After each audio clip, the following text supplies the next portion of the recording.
If you've ever followed a healthy diet and still felt bloated, inflamed, tired, or frustrated, then this episode is for you.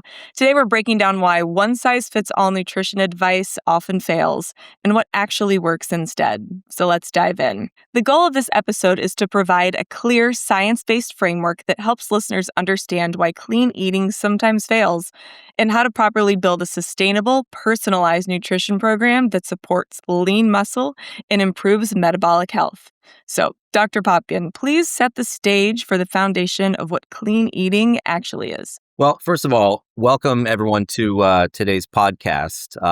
In this episode, I'm going to cut through the nutrition noise with practical physiology-based guidance to help you better understand the role of diet and nutrition as it pertains to the Popkin Method.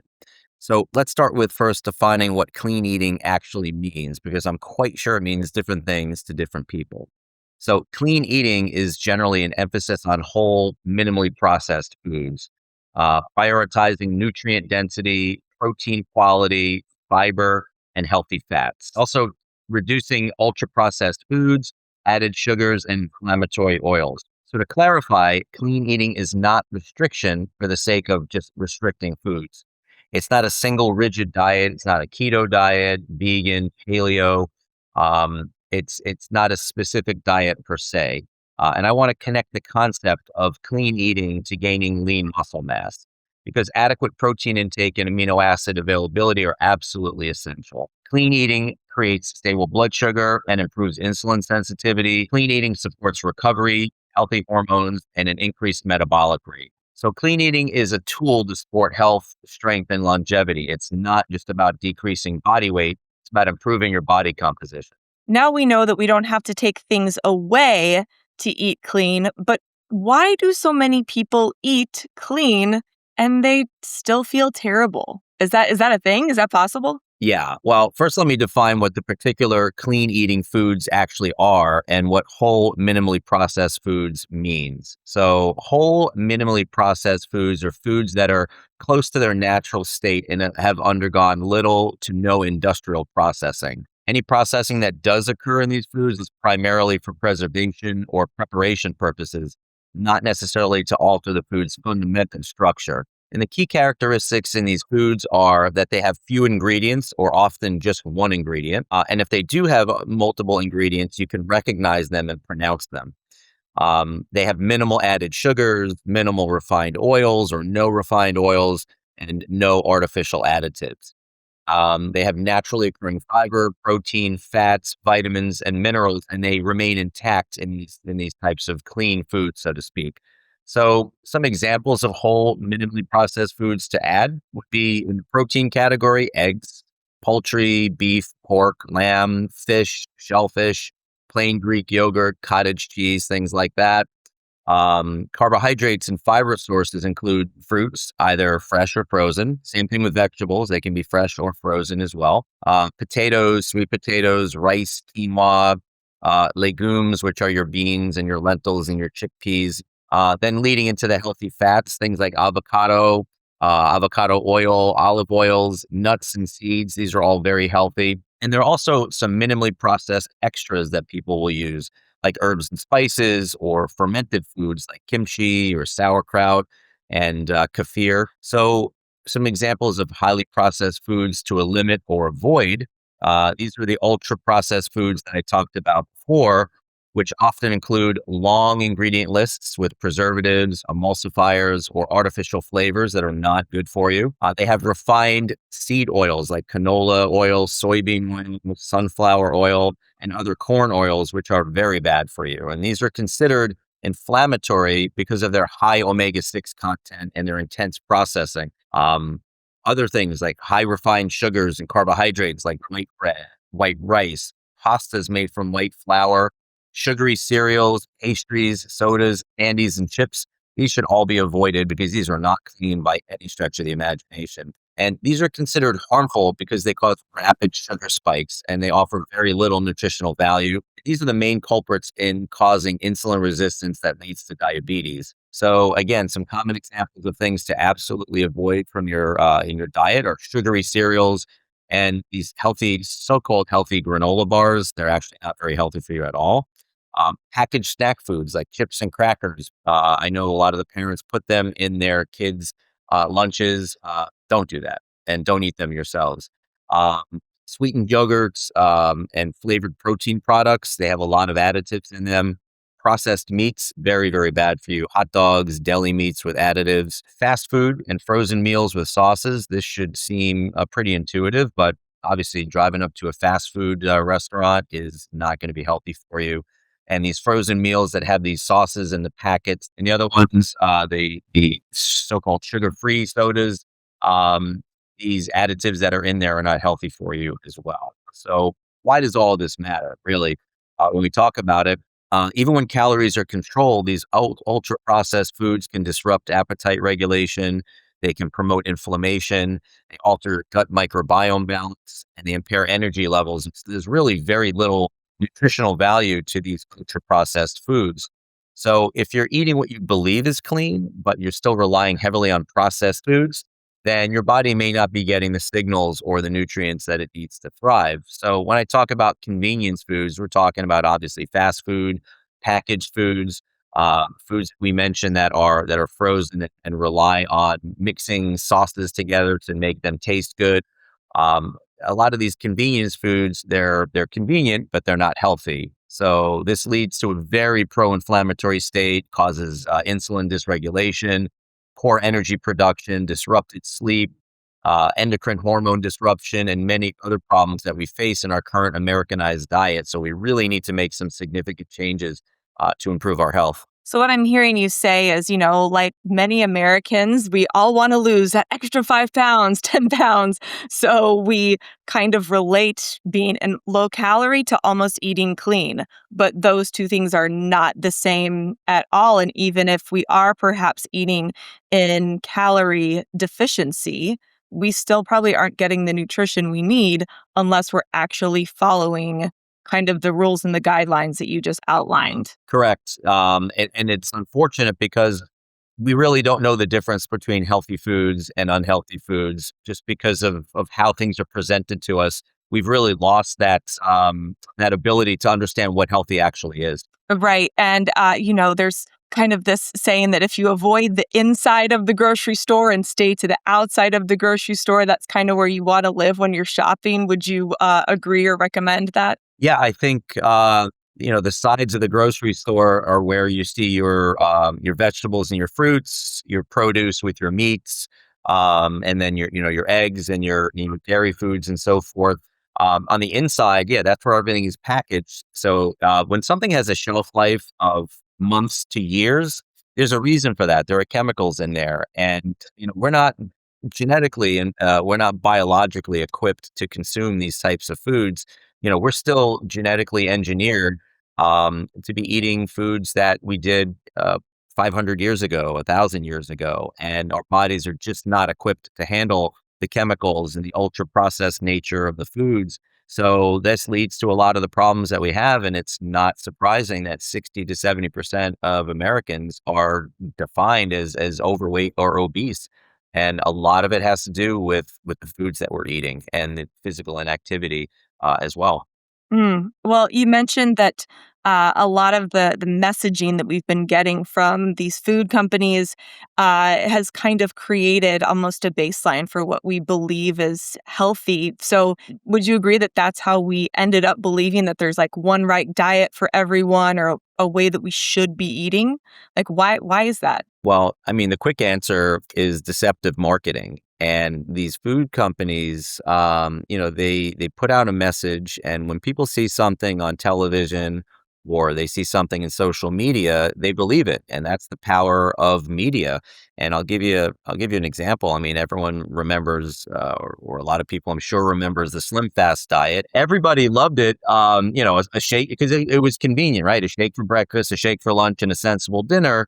Well, it wasn't, so why isn't it around anymore? Or why are we not hearing this? And why is this not, why didn't this fix our problem here, in the United States with the obesity epidemic? And it didn't because of the concept of insulin resistance. And because this wasn't effective for many people because it did not take into account the large number of non-diabetic people and diabetic people that have insulin resistance and glucose sensitivity. So the large amount of sugar in these shakes were problematic for a lot of these folks. So it didn't fit the majority of Americans that actually have insulin dysregulation issues. So, right now, let me cut through the marketing noise and explain why these different diets work differently in different people. And to understand, no diet is inherently good or bad. And I don't even like using the term diet. It's really a lifestyle. When you start to use the term diet, it becomes something that is almost a chore for people and is not sustainable for them to follow. What I like my patients to do is to follow a diet program or a lifestyle that is sustainable, something that they can do that fits their biology, and it's something they can do for the rest of their lives, not just do for a couple weeks or a couple months. They lose the weight and then they gain it back. And most dietary approaches, they work through specific physiologic mechanisms.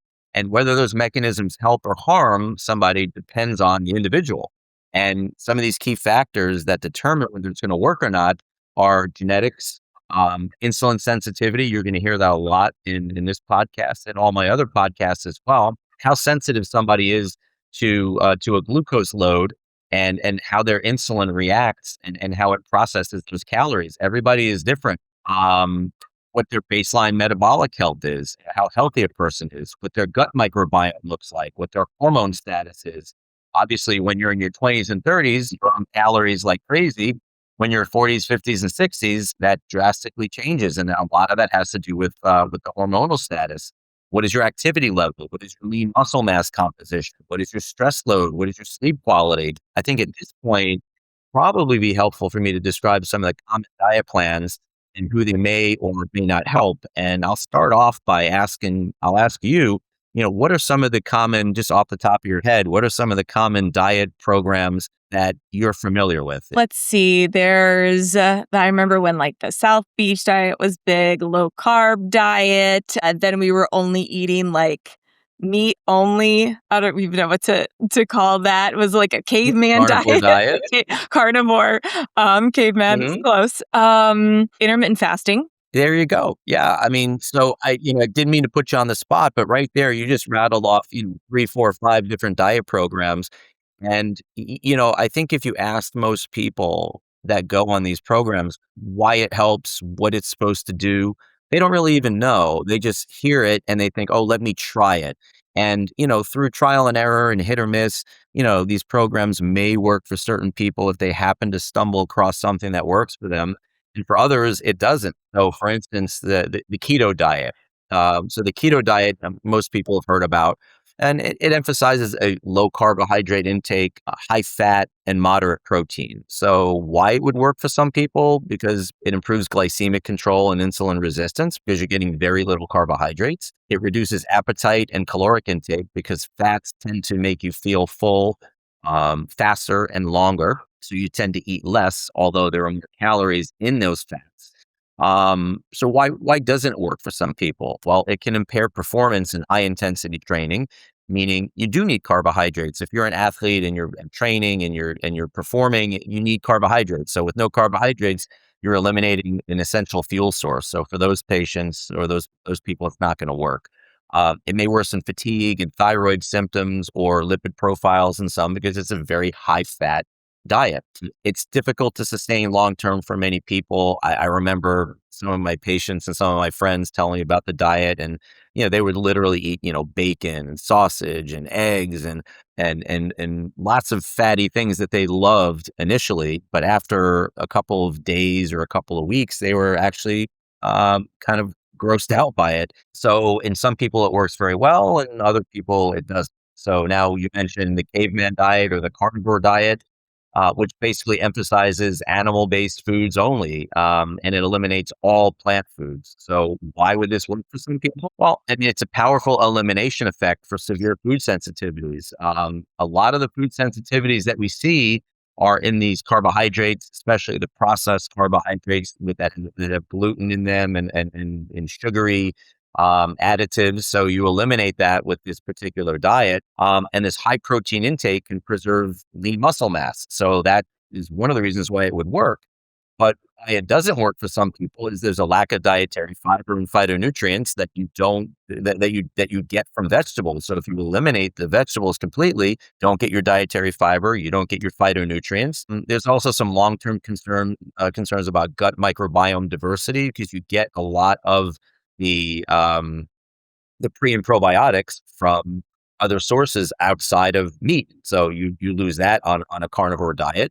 And it can also increase cardiovascular risk in susceptible individuals, meaning those that are prone to develop cardiovascular disease because they have certain lipid and cholesterol profiles. So you have to be very careful and coordinate this with your physician and do blood tests to see that it's not creating one problem for another. You mentioned intermittent fasting. Yeah, it's great. It's a fantastic diet because what it does is it puts your body at rest. It puts your digestive tract on rest. So when you're not eating, your liver and your gastrointestinal tract and your pancreas are all resting. So when you're resting, you're recovering. So in that sense, the fasting is actually quite helpful.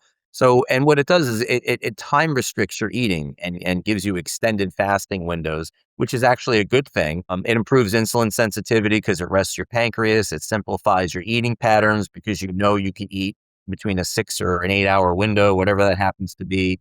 It supports metabolic flexibility, meaning you're able to eat protein and fat and carbohydrates. So you're eating typically whatever you want, although hopefully healthy versions of those proteins, fats, and carbs. But you're doing it in a restricted time frame. So why doesn't it work for everybody? Well, it can worsen the stress hormone response. In some patients that are stressed in the fasting state, it raises cortisol. Cortisol is bad for many different reasons. It's helpful as part of the fight or flight mechanism, but overstimulation of cortisol will lead you to have prolonged body, which is not good for you. Intermittent fasting contributes to muscle loss if protein intake is inadequate. Everybody hears me say that you should take 1 gram of protein per pound of ideal body weight. So if you're, 125 pounds is ideal body weight as a female, or 150, 175 pounds as a male, trying to get that number of grams of protein into your body in a 6 or 8 hour window could be tough. So you're going to lose some protein intake, and you may lose some muscle mass on that. And it's not for individuals with disordered eating tendencies, patients that tend to binge eat when they don't eat for long periods of time during that non-fasted window. If they have a tendency towards binge eating, they'll consume as many calories as they would have throughout a 24-hour period. They'll just do it in a 6 hour or 8 hour window. So that's why you really do need to individualize these diet programs. I use a lot in my practice with the GLP-1 medications, the tirzepatides and the semaglutides. I like the Mediterranean because it emphasizes whole foods, fruits, vegetables, legumes, healthy oils and fats, moderate protein. So it pretty much includes everything in there.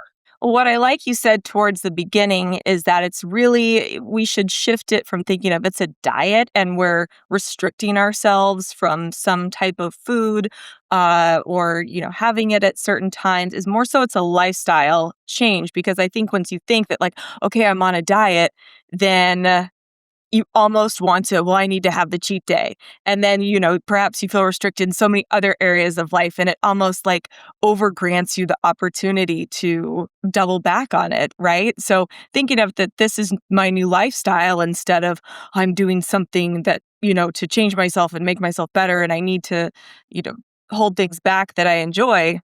I agree. I think, the term diet implies a start point and an end point, right? You're going on a diet. So you want to lose a certain amount of weight. You want to fit into your wedding dress, or there's some kind of an end point there. And the end point really should be your final end point, hopefully 100 years from now, right? I think that, getting the concept of diet out of people's mind and doing something that's sustainable for them and finding what is sustainable, that's really where you need someone who really understands nutrition. So whether it's myself as a physician who spends a lot of time, learning about nutrition and how it affects different people, specifically going to a nutritionist, learning yourself about, going on the internet and learning and really learning, not listening to people on, some of these influencers and some of these people that are, these biohackers and certainly not listening to people that are trying to make monetary gain off of things like the food companies, and people that are they're saying things are healthy when they're really not. So you learn about the different types of foods you should be eating, what works best for you, pair it with your primary care physician, with your specific medical needs. Diabetics behave differently than non-diabetics and so forth. And make sure you just do your due diligence and learn what works best for you. You mentioned kind of things that are popular right now that we might hear on social media or from our friends. And it seems like we can't go 10 minutes without hearing someone who is vegan or pescatarian or vegetarian or, oh, I'm not doing dairy, right? Or we're taking just one thing and eliminating it from our diet. So talk more about the elimination diet and are they helpful? Do they help some people? Do they harm some people? Tell us more about that. Sure. Well, elimination diet is a temporary, and I focus on the word temporary, structured removal of common triggers. It's not a lifelong restriction plan. So some of these common food triggers that we eliminate are gluten, dairy, soy, and highly processed foods. When we talk about I'm dairy free or I'm gluten free, or I've eliminated certain things from my diet. And I think it's important to understand. I think most people know what dairy is. You eliminate dairy, that's easy. Soy, highly processed foods, and I've educated you on what highly processed foods are. But there's a lot of confusion, and I'm going to explain to the listeners about gluten because you hear about, oh, I'm on a gluten-free diet. And I don't think a lot of people I talk to even know what gluten is, let alone why it's important for some people to eliminate gluten and others really don't. So gluten, just to give you some context here, gluten is a family of proteins and they're found in grains like wheat, and barley, and rye. And what they do is they act as binders that give dough its elasticity and its structure, its mouthfeel. It results in those chewy textures in foods like bread and pasta. And while it's beneficial in texture, um, it has to be avoided in people who have either celiac disease, which is an autoimmune disorder, or even non-celiac gluten sensitivity, who basically these people experience adverse health effects when they eat gluten. So these people have an altered intestinal microbiome and different cellular structure that leads to malabsorption issues and systemic inflammation when they eat gluten. So gluten isn't necessarily bad for you unless you have a gluten sensitivity. As I mentioned, gluten is pervasive throughout our food sources. It holds foods together. It gives the baked goods their spongy texture, helps the breads rise and things of that nature. But the people that really need to avoid gluten are those that have celiac disease, which is where gluten actually damages the small intestine. So those people actually have an autoimmune reaction to gluten. And then there are those people that just go on a gluten-free diet because for some reason they think that it's just inherently a healthier diet program to do. And it's popular for its perceived health benefits, although it's not necessarily for people that don't have a medical reason, like I just described, to eliminate gluten. I'm not sure I'm going to like this answer just based on what I know about people who don't eat gluten, but can you give us some examples of gluten-containing foods that people may want to consider eliminating if, they're gluten sensitive or wanting to remove that from their diet? Here it comes. I'm going to get rid of all of your favorite foods, all of my favorite foods. When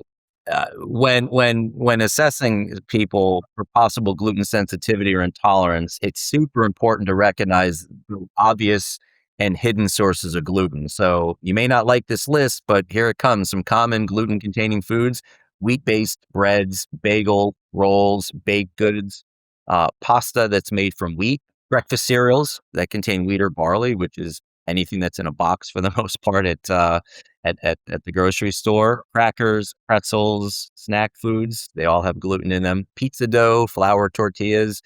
Yeah, those are all gone. What about tortilla chips? If I could not have a flour tortilla, but I could have a tortilla chip, how does that work?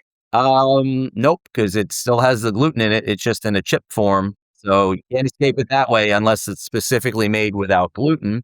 Yeah, sorry about that. But some less obvious or hidden sources, sauces and condiments, right? Soy sauce, teriyaki sauce, gravies. You're going to find them in these foods. And if you're sensitive to that, you got to eliminate it. Soups, broths thickened with flour. So your thick soups, protein bars, protein shakes. So there's a lot of foods there. So as a clinical note, though, I think it's important to realize that gluten reactions may be present as more than just gastrointestinal symptoms. Patients can experience fatigue, joint pain, brain fog, headaches, or skin changes with or without the gastrointestinal symptoms. So this is from the systemic whole body inflammation that this gluten sensitivity causes. So if any of the foods that I just mentioned, which are obviously pretty much some of your favorites, I would imagine, if they cause any of these symptoms, not just gastrointestinal, but these other things as I mentioned, then it's something that you may want to consider eliminating. Mm. All right. Well, this next topic that we're moving into, I'm very familiar with. I have a cousin who has severe food allergies. She's allergic to almost everything under the sun: milk, wheat, eggs, barley, rye, I think, and tree nuts, I believe. So, checking your labels, to go back to our last question, is very important when trying to find the foods that don't have the gluten. But I understand that there are some, food and allergy and food sensitivity tests that can be done if you feel like, obviously, if you don't, aren't going into anaphylactic shock, but still get a disruption in your physiology from eating those foods, that can be done as food elimination guides, so we can kind of narrow it down and figure out where the problem is. Can you go into more detail about those tests, and do you use them specifically in your practice? Sure. So I absolutely use food allergy, food sensitivity testing in my practice because it helps to provide the individual roadmap for what foods are problematic in each individual, based on their own individual food exposures. Elimination diets are most effective when they're targeted, meaning they're targeted towards what is causing the problem. And laboratory testing can sometimes, usually, help guide which foods to remove first. So it's important to understand, though, the difference between food allergies and food sensitivities because they're quite different. So not to get too much into the weeds on the biochemistry behind this, but food allergy testing is looking for a specific IgE, antibody mediated response, which is a true food allergy. It's a true reaction. The reactions are typically immediate. They're reproducible. Someone's allergic to kiwi. They eat a kiwi. Their face swells up, the tongue swells. They may get high, swelling, wheezing, gastrointestinal distress, or in some cases, anaphylaxis, which is bad. Positive results generally warrant avoidance and medical guidance, meaning avoidance of these foods. You've seen the movie Hitch, where he eats something and his face swells up, and he goes to the pharmacy and is drinking. Earth, Wind, and And it's Fire. It's a great scene. Yeah, exactly. That is a food allergy, as opposed to, let's say, a food sensitivity or food intolerance, which the testing is IgG antibody mediated, which is it reflects a delayed or an accumulative immune response. It's not that immediate response. Symptoms can often occur hours or days later after consuming the food. The symptoms can be bloating, fatigue, headaches, joint pain, brain fog, or even skin changes. So it's more subtle and it's harder to detect because someone may have eaten something yesterday and then they have a reaction, today, and they've eaten so many other foods they can't identify it. Whereas people who have that food allergy, they eat a strawberry or within 5 minutes, they're starting to get a reaction to it. With severe peanut allergy, in some cases, just the peanut dust in the air can make somebody react. That is an allergy as opposed to a sensitivity. So it's important to do this because it's used clinically. It helps us to eliminate the foods that should be eliminated and not eliminate the ones that don't. So it's important to understand those differences. Um, I do use these tests in my practice, which really does help me to narrow down what foods to eliminate. So the key takeaway here is that the food allergy and sensitivity testing really can help guide the elimination diets. But the lasting success comes from improving your gut health and restoring the tolerance, not necessarily permanent restriction. So if you can remove these foods from the diet temporarily, clean up the other aspects and heal the gut, you can, in many cases, reintroduce these foods back into the diet, and then they no longer become problematic. So this is the reintroduction phase of the elimination diet that I think most people definitely need medical assistance with. Well, we just talked about how we can test for food sensitivities or even food allergies. But even before that, let's rewind. What are some common signs that someone could notice following like the wrong nutrition plan for their body? What could be off within them? Well, Jamie, there are plenty of signs that someone is following the wrong nutrition plan. It's whether they can recognize them or not. So there are physical signs like persistent low energy, poor workout recovery, muscle loss despite training. I see this a lot. Patients tell me they work out all the time, and they're not gaining muscle, or they're not gaining muscle to the extent they want to, or they're even losing muscle despite the fact that they're training. Some more obvious symptoms, digestive symptoms like bloating, diarrhea, constipation, and reflux. Then there's also some mental and emotional signs, brain fog, food anxiety, obsessive tracking or restriction of foods, feeling deprived, inflamed after reactive type meals. Some performance signs include strength plateaus at the gym. You get to a certain point you can't get past. Poor endurance during exercise. Sleep disruption is another one. So it's really difficult for people to necessarily pinpoint these symptoms to particular foods. A lot of times they just attribute it to stress at work, or um, uh, maybe medications they're taking for something, or they'll attribute it to something else other than the foods that they're actually eating. Whereas a lot of the symptoms, when you have somebody helping you put together a program, become more obvious when you help to point out what these symptoms are and the fact that they could be related to food products. Mm. So, I mean, everything you're saying, our body is consistently giving us these little signs and these little signals that something is wrong. And I think, we live in a society where we're moving so quickly and have 100 things to do all day long that we kind of just brush them under the rug, to your point of like, and say, oh, it's stress. Oh, it's this. Oh, it's that. And we write them off almost as normal, to be expected, right? Or perhaps I have felt so terrible for so long that this isn't anything that is actually my body giving me an alarm bell that there's something wrong or that something needs to be shifted so it can function better. And oh, by the way, if I'm eating better foods, then my body will function better and then I won't be as stressed. And it's all kind of like its own little hamster wheel, it seems. Are there any lab and functional tests other than food allergy and sensitivity tests that we just touched on, that you do for your patients that give you clues as to what may be going wrong with the diet plan that they're following? Sure. Well, as you know, as I mentioned in the Popkin method, we look at everything as to what your symptomatology is, and we look at, when I say everything, we look at your lifestyle, we look at your diet, your exercise, what supplements you're taking or should be taking.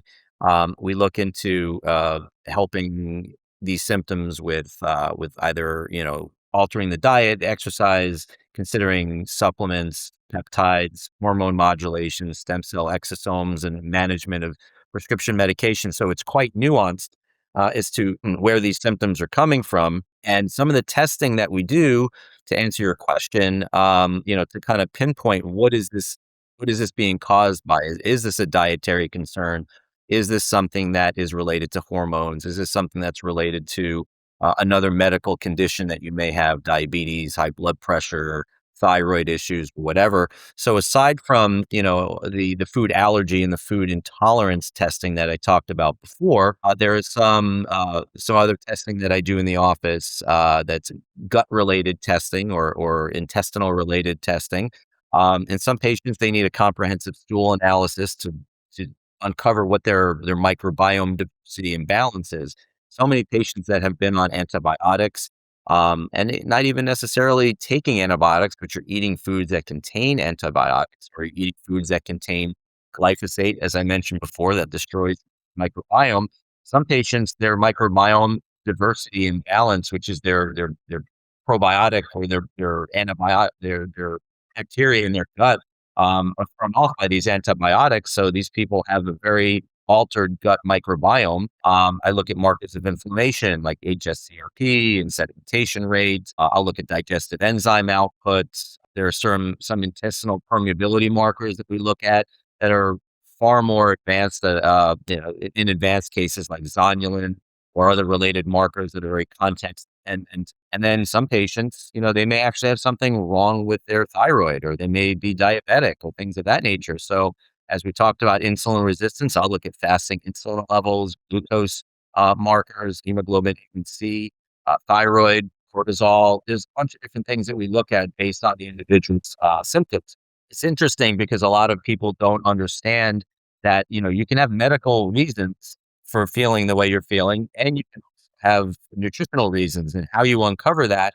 That's where these blood tests come in. So it's not helpful to try and get patients to get more energy and to focus on just their diet when they have a thyroid issue. What I'm hearing you say is the things that could be off are so nuanced and so different from person to person to person.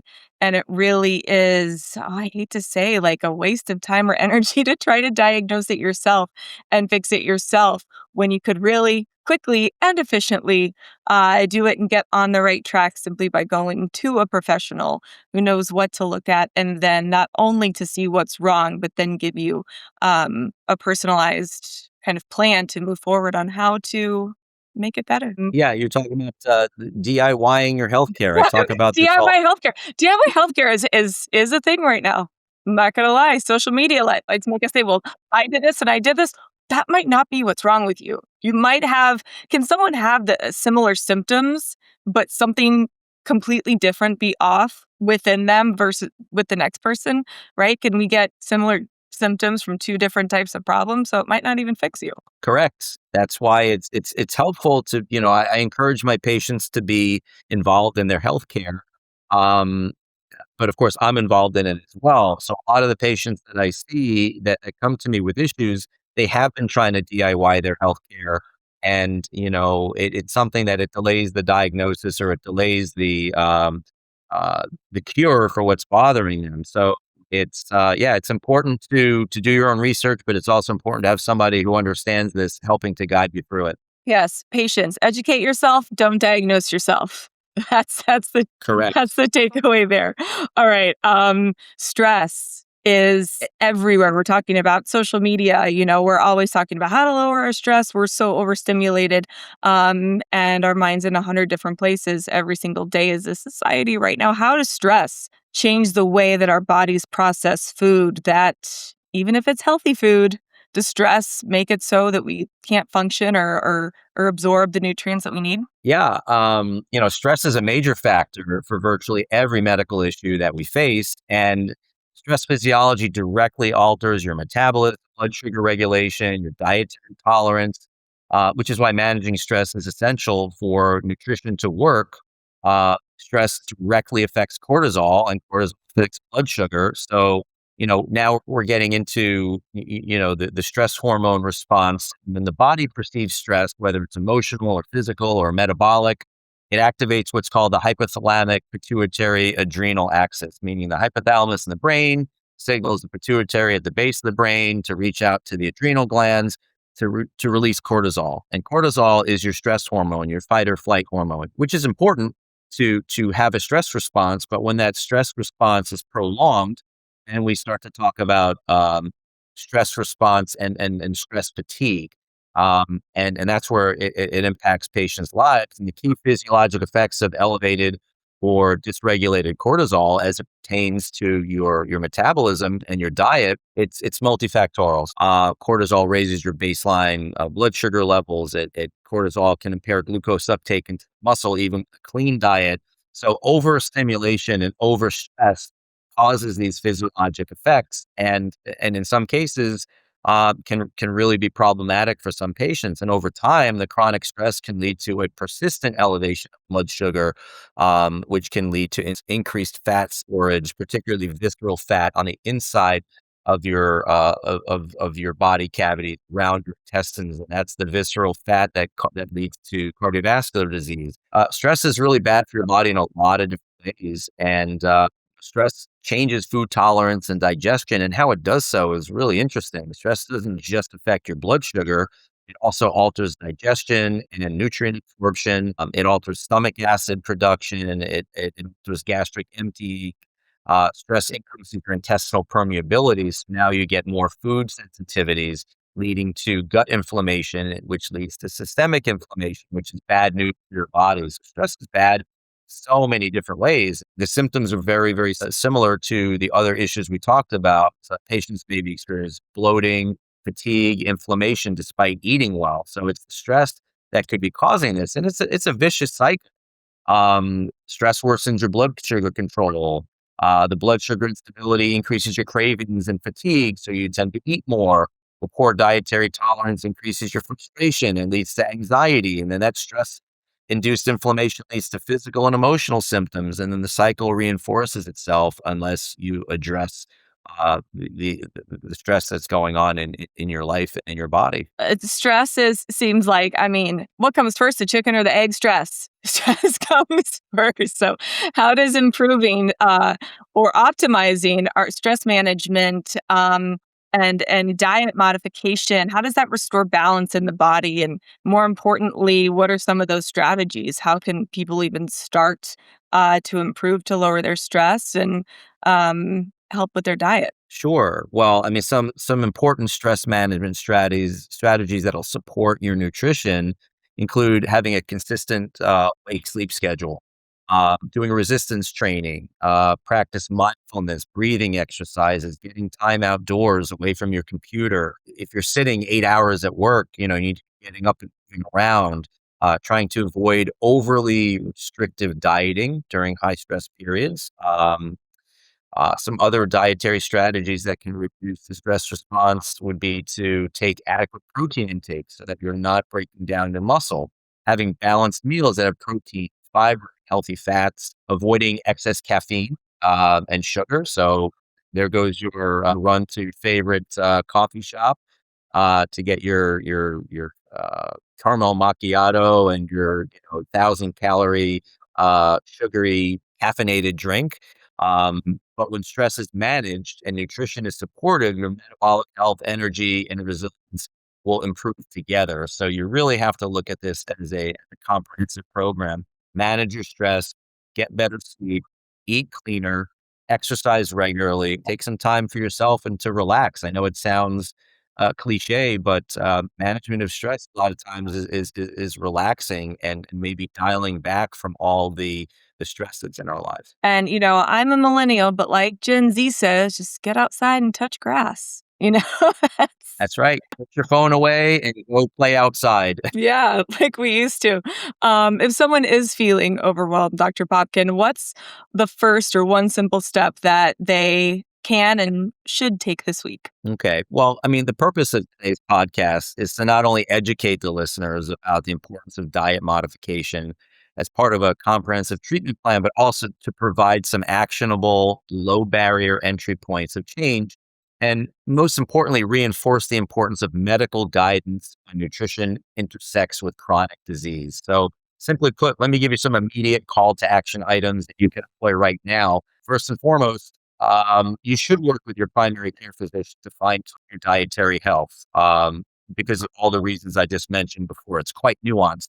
So you can DIY it yourself, which is going to take you a lot longer and you may not get to your end goal, or you can involve your primary care physician and other medical professionals to help guide you and speed up the process. You can absolutely reach out to me to help create a program that you and your physicians can follow.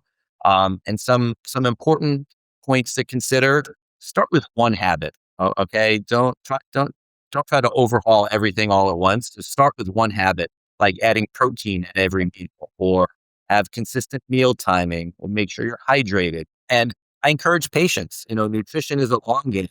Sustainable change beats perfection. I always say in many, many circumstances, progress over perfection, right? So have patience in this, do your due diligence, work with your medical professionals, and create a plan that is something you can follow, something that's sustainable. Love it. Love it. I'm going to add one more thing to the list. We were talking about sports before we jumped on here. Make sure you're following a sports team that's winning. That'll help reduce your stress too. Okay. You, Yeah. you mentioned coordinating with your primary care physician.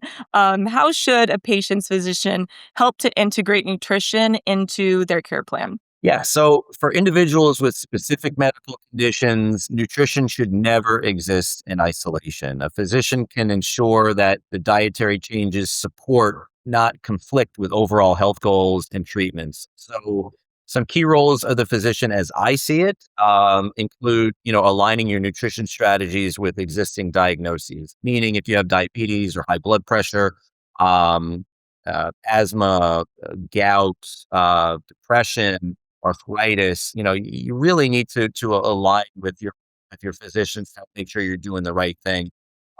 Monitoring objective markers, looking at lab tests, tracking your symptoms as dietary changes are made.